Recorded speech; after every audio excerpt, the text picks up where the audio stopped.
కానీ ఒకటి చెప్తా ఉన్నాను, అధికారంలోకి ఏ పార్టీ వచ్చినా సరే వైఎస్ఆర్ కాంగ్రెస్ పార్టీ అధికారంలో కనుక వస్తే ఒక 100 సీట్లు 110 సీట్లను, తెలుగుదేశం పార్టీ ఈసారి వారు క్లియర్గా ఉంది.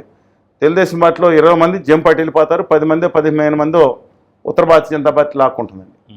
అదే కనుక తెలుగుదేశం పార్టీ కనుక అధికారంలోకి వస్తే తెలుగుదేశం పార్టీకి సస్టైనబిలిటీ ఇండెక్స్ ఉంది, ఎందుకని కార్యకర్తల బలం ఉందండి, ఒక నిర్మాణ వ్యవస్థ ఉంది, బూత్ లెవెల్ కమిటీస్ అన్ని వ్యవస్థలు ఉన్నాయి.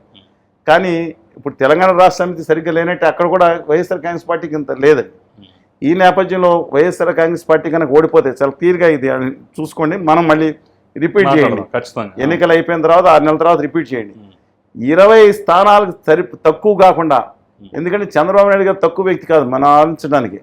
ఒకప్పుడు చక్రం తిప్పారు, వాళ్ళ సరే బొక్కబర్ల పడ్డారని ఎవరైనా అనుకునేవాడి, అది వేరే విషయం. ఉత్తర భారతీయ జనతా పార్టీ నమ్మారు, నమ్మక ద్రోహంతో చేసిన కలిసారనే మా బాధ చెప్తున్నాను.